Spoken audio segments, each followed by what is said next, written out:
شفيعنا ونور قلوبنا محمد حبيب رب العالمين وإمام الغر المحجلين وعلى آله وصحبه أجمعين. سبحانك لا علم لنا إلا ما علمتنا إنك أنت العليم الحكيم. رب اشرح لي صدري ويسر لي أمري واحلل عقدة من لساني يفقهوا قولي. أما بعد. Yang sama-sama kita muliakan, kita hormati, kita cintai, kita doakan pengasuh dan sesepuh ada yang di Abu Hasan Al-Basri dan juga Mudir Mudi Abah Sayyid serta para abu-abu, para penunggu, para wali yang mohon maaf saya tidak satu persatu, namun dapat mengurangi rasa hormat dan cinta kami kepada mereka semuanya. Kita doakan semoga mereka tambah semangat berdakwah, tambah semangat untuk menyebarkan dakwahnya nanti, dan ditambah cintanya Nabi untuk mereka semuanya, sehingga mereka semuanya tetap bersama kita memberi kemanfaatan untuk kita di dunia sampai ke akhirat nanti. Amin. Amin. Anak-anakku sekalian yang dicintai Allah dan Rasulnya Muhammad SAW, para ustadzah, para asatidzah yang saya muliakan dan saya hormati. Alhamdulillah, sungguh perjalanan yang sangat melelahkan. Tapi begitu sampai di Mudi ini bertemu dengan abu kita, Masya Allah, hilang semuanya. Apalagi kita bertemu dengan para tengku, para wali yang muda-muda yang akan datang semuanya ini, Masya Allah, sehingga hilang keletihan. Ditambah lagi masuk kepada putri. Kenapa kalau masuk kepada putri jadi hilang juga rasa penatnya, karena memang saya juga kan di kepada putri. Jadi begitu masuk kepada putri teringat kepada putri kami di sana. Dan juga mungkin karena nuansanya beda. Setiap pondok kalau sudah putri nuansanya beda, lebih dingin, lebih adem, lebih segala-galanya insya Allah. Tapi Al-Fakih berharap pondok pesantren Mudi yang putri ini paling tidak bisa mengambil sedikit saja.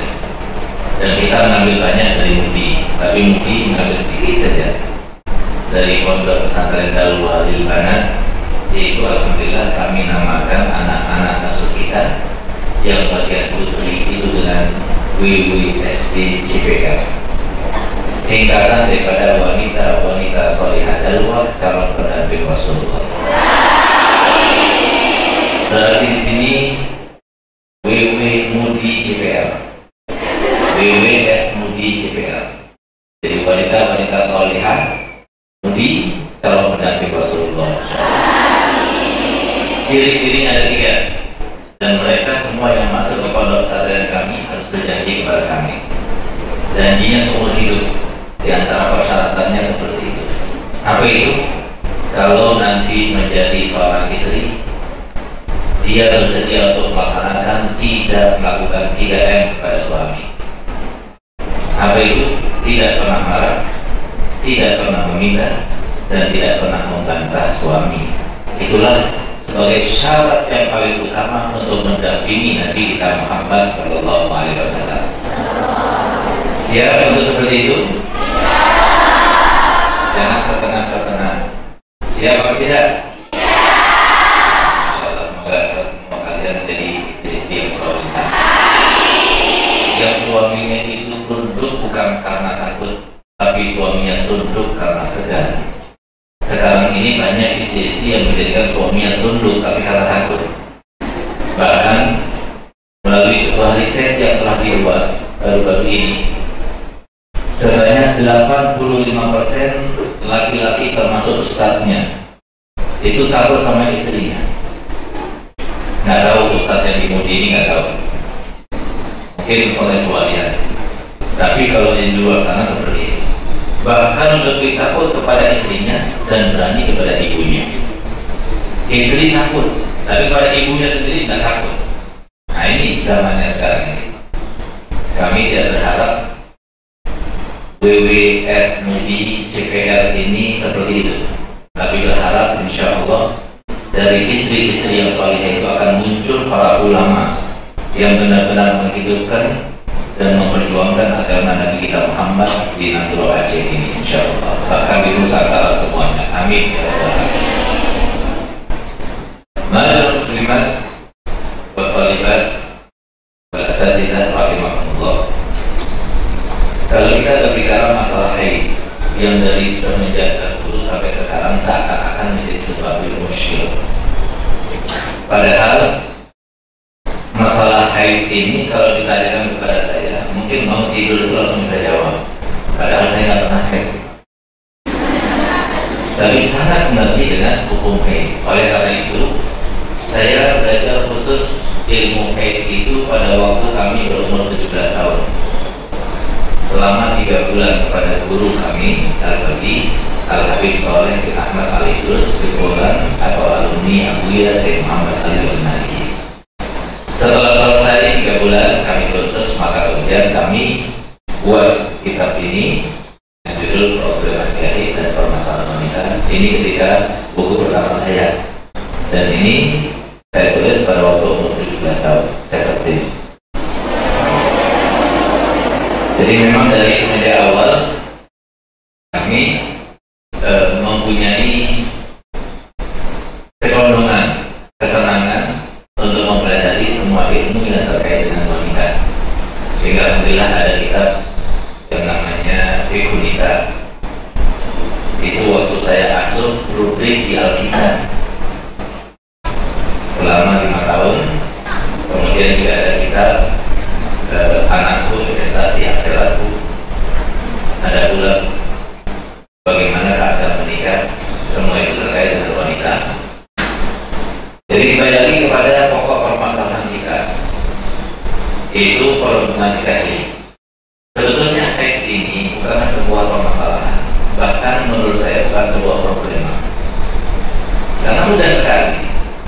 Oleh karena nanti saya akan berikan rumusan yang mewakili isi daripada kitab itu semuanya, yang paling penting dan paling pokok di dalam memahami dan membedakan antara haid dengan istihadah, antara nifas dengan yang istihadah, itu bagaimana kita akan jelaskan.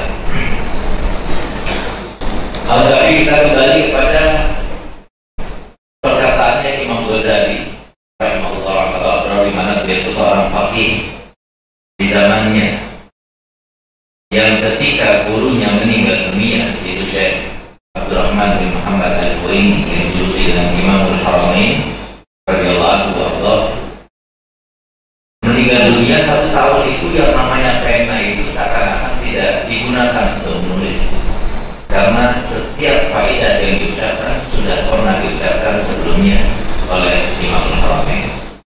Sampai kemudian setelah vakum 1 tahun muncullah murid beliau yang bernama Imam Al-Ghazali, sehingga beliau mengenal kitab Al-Basit, Al-Wasit, Al-Wajiz, semuanya itu berjilid-jilid banyak.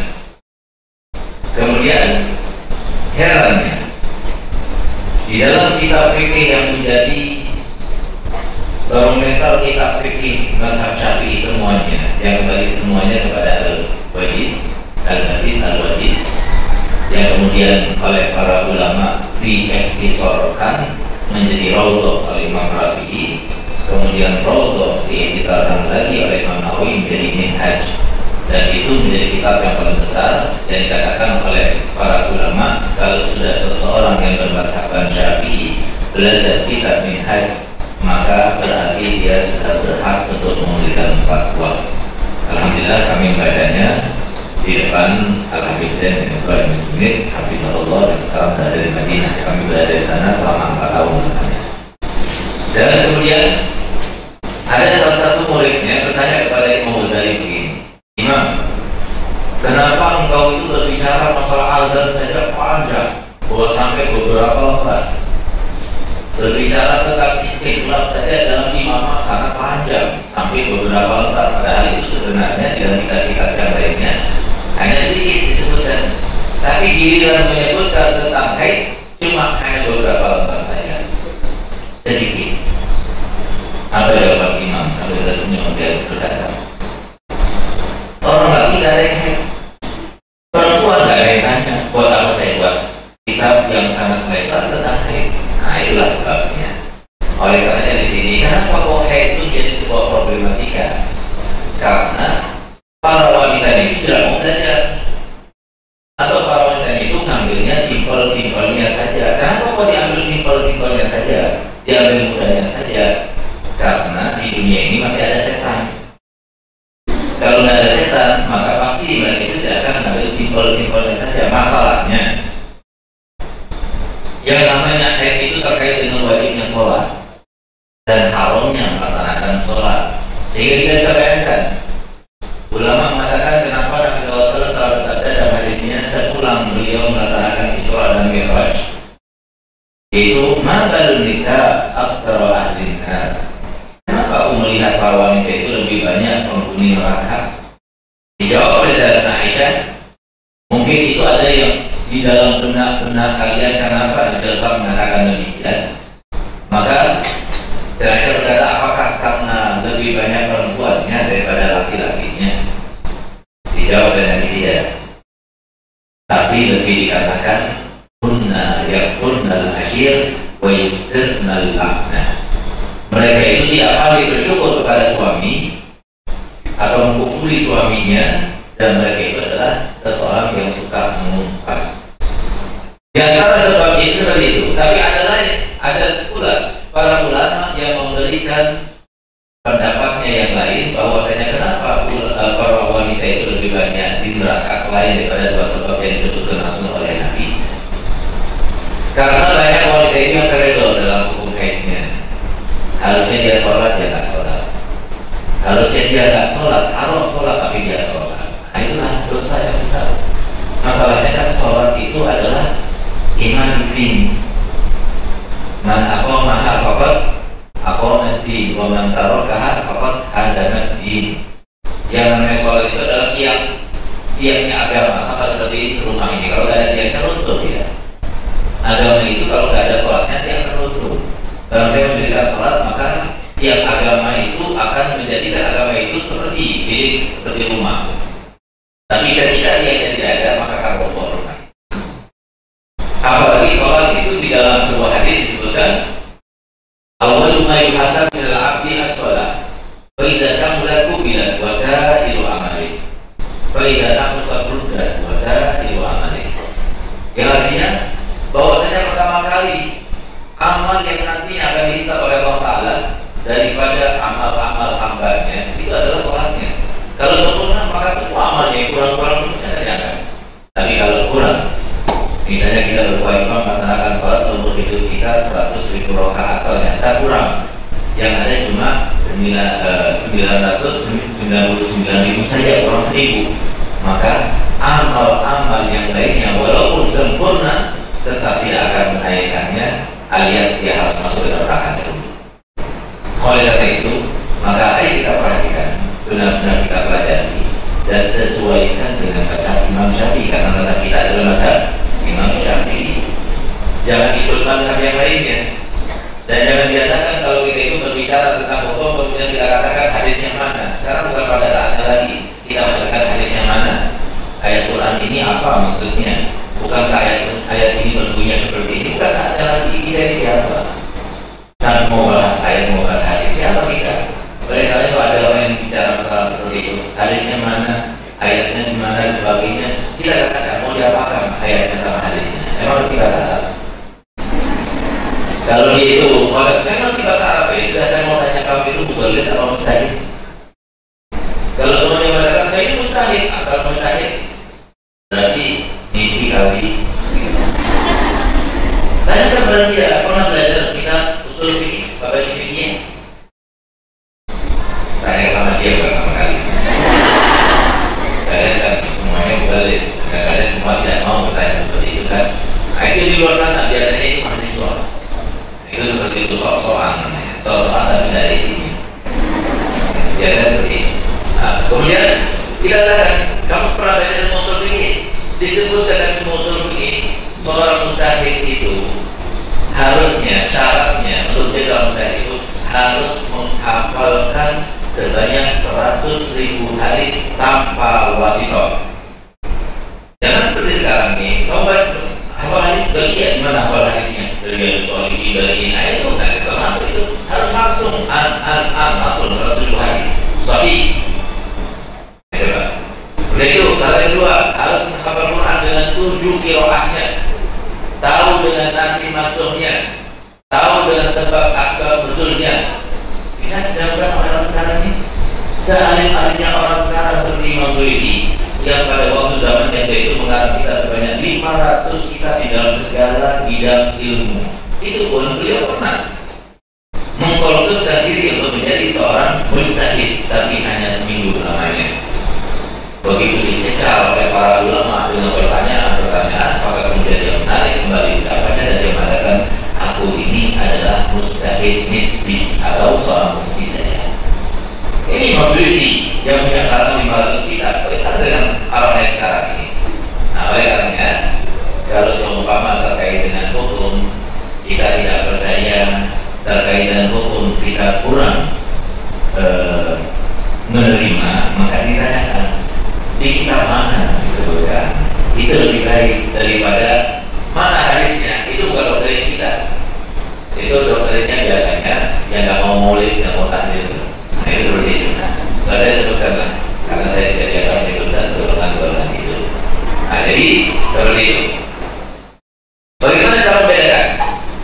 Jadi haid itu ya, yang paling penting untuk diketahui ada 3 hari.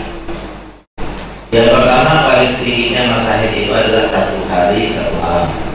Dalam arti paling sedikitnya masa itu 24 jam. Kalau keluar secara terus menerus dan 1 hari 1 malam. Tapi kalau berhenti, berarti harus tambah, bukan nggak cukup 1 hari 1 malam. Nah, kalau laki-laki itu kalau sudah kita bicarakan masalah ini, menjelaskan tentang ini, umum mereka gimana cara membedakan keluar nggak keluar. Bahkan dulu saya, ini seperti anak saya ikut sama saya, tapi sudah kawin semuanya. Jadi boleh melirik tapi nggak terus berharap. Jadi saya punya anak itu, Habib Ahmad, yang pakai rida itu, yang mirip dengan saya mukanya. Nah itu dia kawin dengan misanannya. Siapa misanannya? Misanannya itu adiknya yang di sebelahnya. Itu keponakan saya sebelahnya.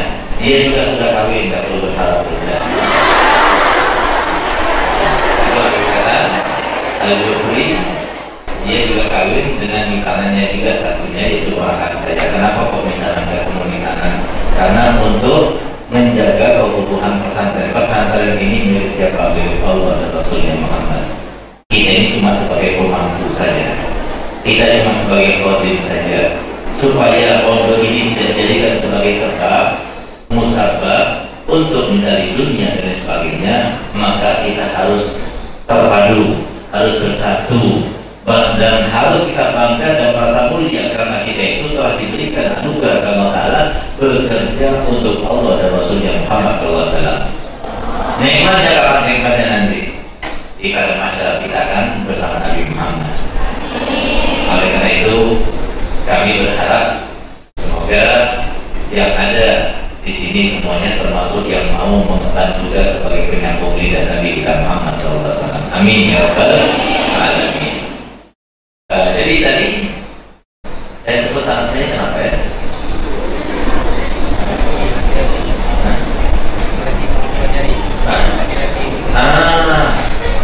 Jadi kalau mereka ini semua nih, kalau kita berbicara keluar 24 jam, bingung mereka keluar kayak gimana?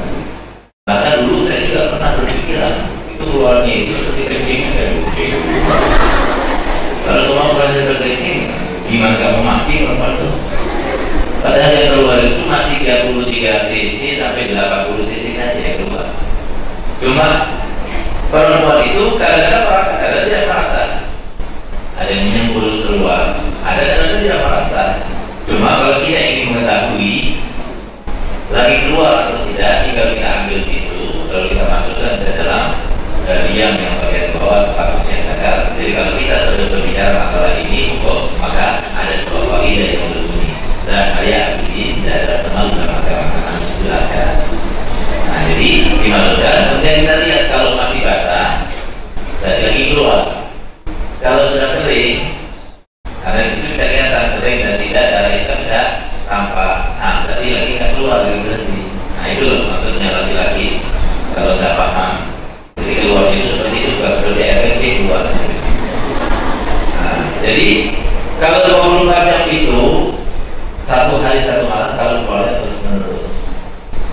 Tapi jarang yang semacam itu. Biasanya 24 jam itu dibagi-bagi, kadang-kadang dibagi 7 hari, kadang-kadang dibagi sampai 6 hari, sampai 15 hari dan sebagainya. Pokoknya kita tahu paling sedikitnya Mas Said sehari malam. Kemudian paling banyaknya Mas Said 15 hari 15 malam. Paling sedikitnya masa suci antara dua darah, sehingga kedua-duanya bisa kita hukumi sebagai haid. Kalau seumpama kosong dari darah itu sebanyak 15 hari 15 malam, artinya 24 jam kali 15. Itu harus kita tahu, itu basic. Nah, kalau kita tahu, kemudian ada seorang wanita punya kebiasaan 3 hari, atau punya kebiasaan 6 hari, atau punya kebiasaan 7 hari. Lalu tiba-tiba kok suatu bulan kok terus masih keluar bersambung. Gimana hukumnya? Hukumnya adalah dia tetap berhenti sholatnya, nggak boleh dia mandi suci, karena termasuk yang diharapkan kepada wanita haid itu adalah mandi suci dengan niat waktu janabah, nggak boleh, haram hukumnya. Tunggu sampai darah hari ke-8 masih keluar, masih tunggu. 9 masih keluar, tunggu dulu. 10 masih keluar, tunggu dulu. Sampai kalau sudah lewat 15 masih keluar juga, baru bisa kita hukumi bahwasanya ada haidnya, ada istihadatnya. Selama kalau semua berhentinya itu sebelum 15 hari, maka tetap kita wajib sholat dan kita haram hukumnya sholat, nggak boleh nanti. Karena bisa jadi nanti setelah tanggal 8 berhenti, tanggal 9 berhenti, atau bisa jadi 10-nya, bisa jadi 11-nya, 12-nya, 13-nya, 14-nya, atau 15 berhenti sudah, sehingga semuanya haid. Walaupun biasanya 7 hari, bisa jadi berubah siklusnya. Karena apa? Siklus haid itu berubah karena haid itu terkait dengan hormon. Hormon itu bisa berubah karena faktor makanan, karena faktor pikiran, karena faktor psikis dan sebagainya. Perubahan itu seperti itu. Nah, oleh karena itu tetap hukumnya tidak berubah, walaupun berbeda daripada masa kebiasaannya, asalkan masih di dalam masa haid maka semuanya haid.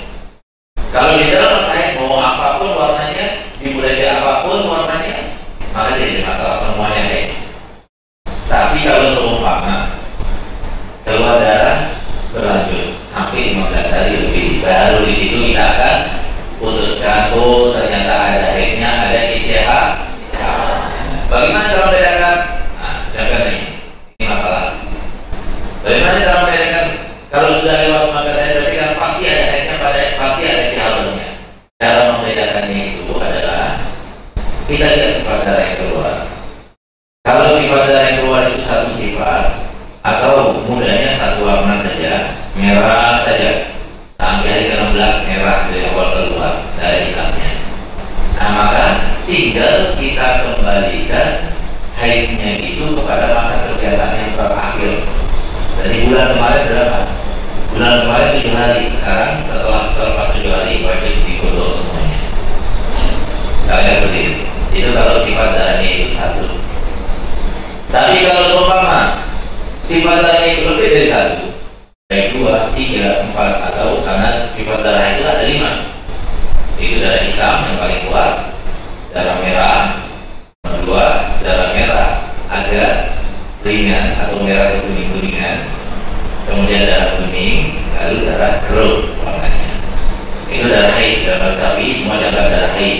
Dalam mazhab Hanifah itu yang darah keruh bukan termasuk darah haid, tapi dalam mazhab Syafi'i semuanya termasuk darah haid.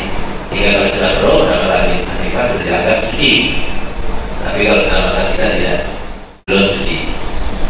Kalau umpama darah yang keluar itu lebih daripada 2 sifat, maka darah yang kuat dihukumi darah haid, yang lemah semuanya dihukumi darah istihadah.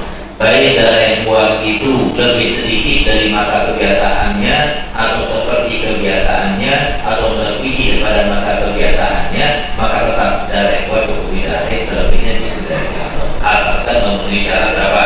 3, namanya syurutut tamyiz. Apa syaratnya itu? Ini dipahami, dihafalkan betul-betul. Ini basic. Tadi yang 3 sama 3 ini dihafalkan. Yang pertama, darah yang kuat itu tidak kurang dari sehari semalam, harus lebih dari sehari semalam. Tapi kalau darah yang kuat itu kurang dari sehari semalam, maka berarti itu suruh ditambis. Kalau papi disuruh ditambis, berarti kita kembali kepada yang ghairu mumayyiz tadi. Itu akan kembali kepada masalah kebiasaannya. Ini salah yang pertama. Salah yang kedua, darah yang kuat itu tidak lebih dari 15 hari 15 malam. Contohnya tadi ya, yang pertama, yaitu darah yang kuat itu harus sehari semalam atau lebih. Misalnya apa? Hari pertama keluar hitam, tapi cuma setengah hari, lalu merah sampai hari ke-20. Maka nggak bisa kita katakan hari yang pertama itu adalah hari haid. Karena apa? Karena yang kuat itu cuma setengah hari. Sehingga apa? Hukum haid itu dikembalikan kepada masa kebiasaannya. Terus yang kedua syaratnya, tidak, yang kuat itu tidak lebih daripada 15 hari 15 malam.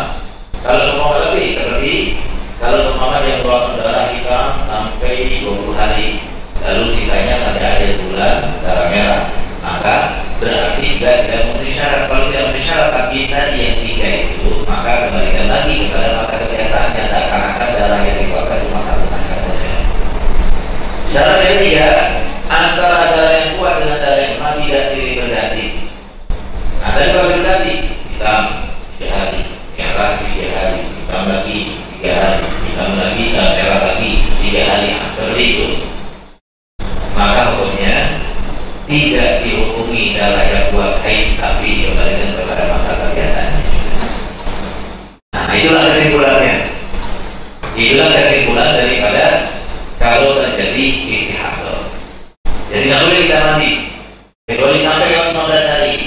Lewat 15 hari baru hukumnya kita wajib mandi. Karena apa? Setelah kita lewat 15 hari baru kita tahu ternyata ada haidnya, ada istihadahnya. Nah, setelah kita lewat 15 hari baru kita bisa menentukan mana haid, mana istihadah dengan cara kita melihat sifat darahnya tadi.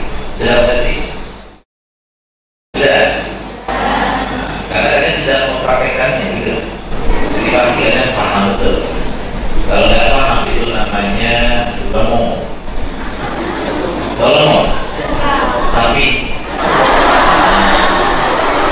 saja, betul tak?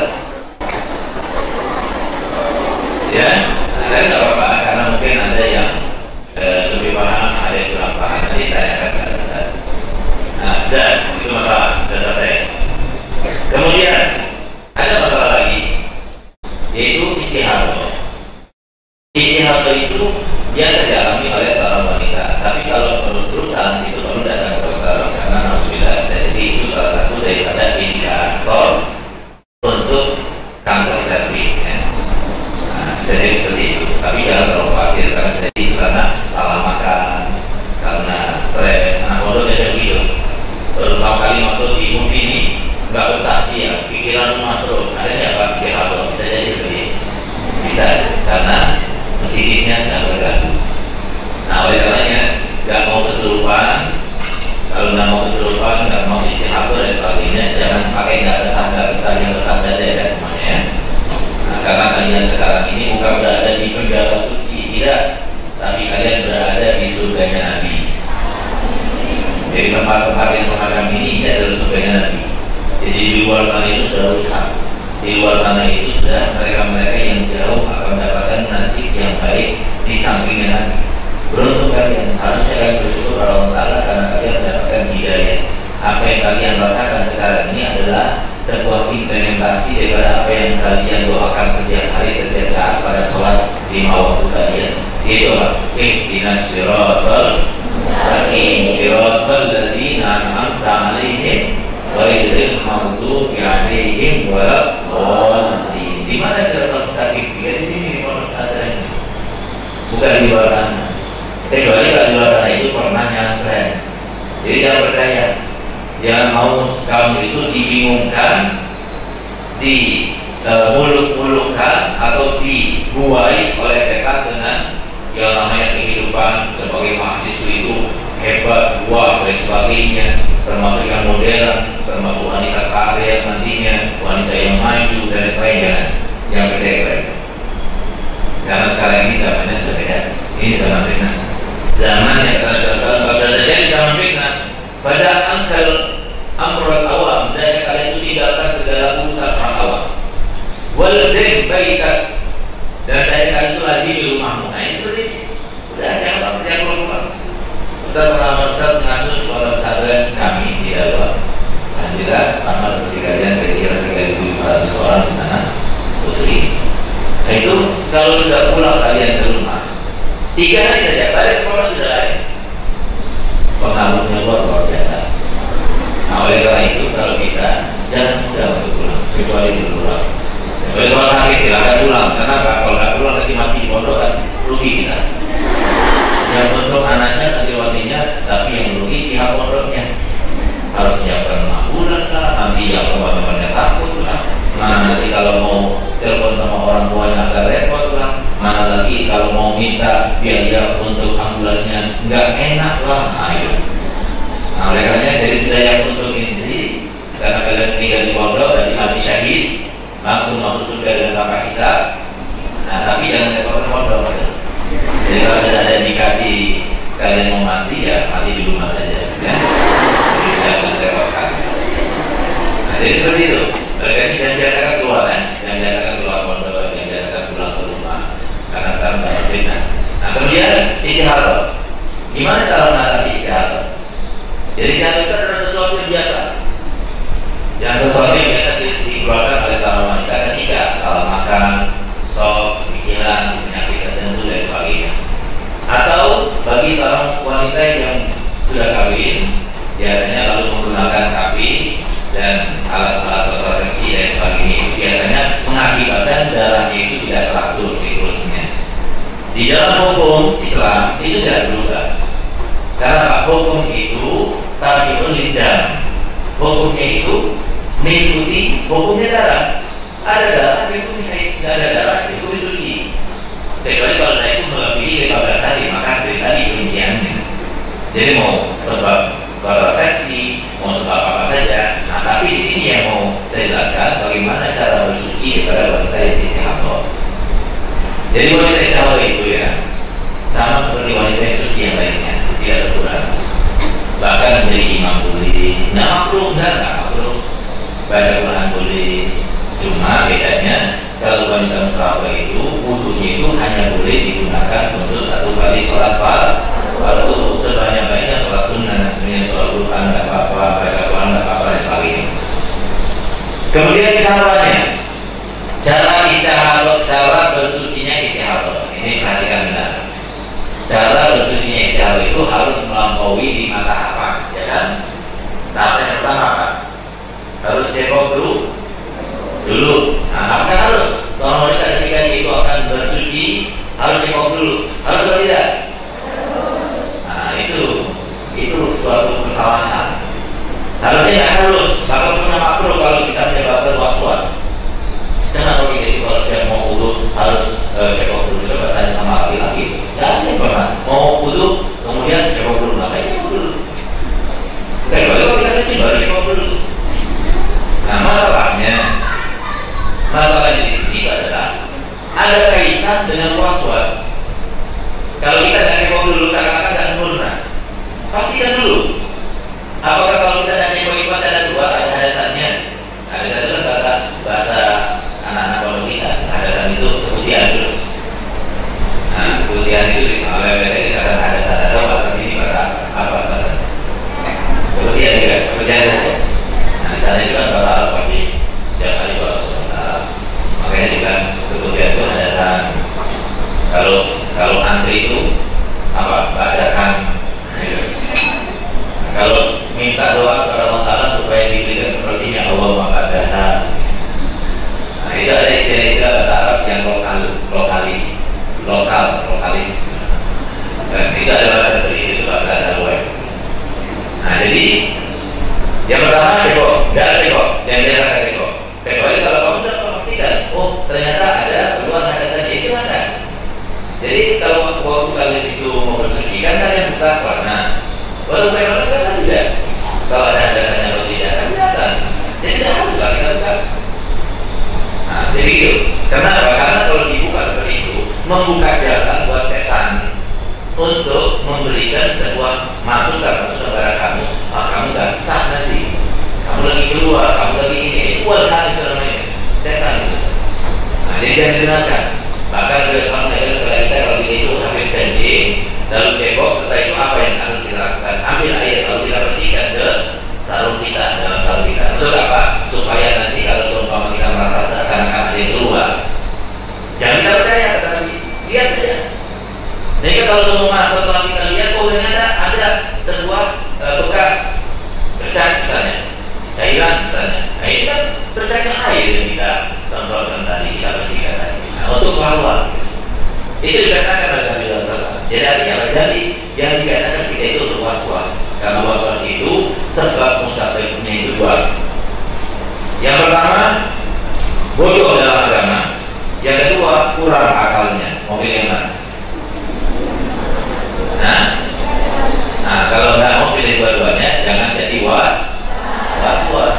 Hindari was-was itu. Was-was kadang-kadang was-was dalam wudunya lama banget. Padahal kita ngantri wudunya. Ada yang kafirnya sampai berkali-kali wudu. Dia yang gitu itu ambil aja masuk ke kamar mandi terus. Beres, awas ya kalau kami berkali-kali tak masuk ke kamar mandi. Nah, nanti tahu dulu. Caranya begitu. Resep itu silakan digunakan, tapi izin dulu sama ustadznya di sini. Biasanya bisa kayak berantem lagi. Nah, kenapa? Karena was-was itu dari setan. Yang bisa menghilangkan itu adalah kekuatan pikiran, sugesti, rasa takut. Kalau kita tahu ini dia takut, akhirnya dia nggak mau lagi was-was. Jadi was-was itu dari setan. Jadi jangan diikuti. Kebanyakan yang was-was itu karena kita jadi perempuan. Nah, jadi hindari segala sebab yang membuat kita was-was. Yang pertama. Kemudian yang kedua, setelah cebok, maka adanya kita pakai alat namanya softtek dan sebagainya itu.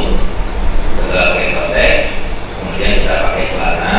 Nah, itu yang mewakili dan menggambarkan seperti yang disebutkan dalam kitab kuning.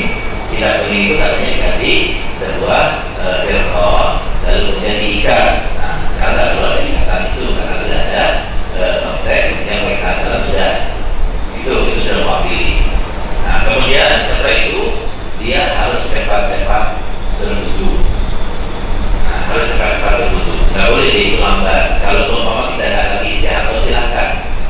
Setelah kita cebok kita mau ngobrol dulu. Setelah kita cebok kita mau penjelasan dulu. Setelah kita cebok kita mau ngapain dulu, silakan. Tapi kalau kita istirahat, setelah cebok langsung. Setelah kita pakai softtek kita langsung berwudu. Nah, setelah kita berwudu dengan sempurna, maka kemudian kita harus cepat-cepat melaksanakan sholat. Itu dihadirkan juga. Nah, karena dia dalam keadaan darurat. Nah, lalu kalau semua kakak keluar gimana hukumnya? Asalkan yang keluar cuma darah haidnya, itu nggak batal wudhunya, Jadi boleh baca Quran, tetap boleh. Walaupun lagi menyembul keluar, merasakan ada yang keluar, walaupun tetap boleh. Dan selama tidak boleh, selama dia tidak mau sholat yang kedua, sholat yang kedua harus kembali lagi melakukan ibadah tadi. Jadi itu yang terkait dengan istihadah. Begitu pula dengan hadasan, karena hadasan itu sama seperti untuk istihadah. Orang yang selalu keluar keputihan sama seperti orang yang biasa kencing bagi laki-laki. Tapi harus lakukan seperti tadi. Jadi yang pertama adalah menutup kemaluannya itu atau menyumpal kemaluannya itu supaya tidak keluar lagi. Nah, kemudian yang kedua, cepat-cepat dia mengambil air itu dengan sempurna. Lalu kemudian setelah itu dia cepat-cepat melaksanakan sholat. Nah, itu. Dan setiap sholat yang dilaksanakan hanya boleh dilaksanakan satu kali sholat fardu dan sebagainya sholat sunnah. Nah, itu sekelumit daripada haid dan istihadah. Kalau terkait dengan problematika dan permasalahan wanita yang lainnya, karena kalian belum kawin,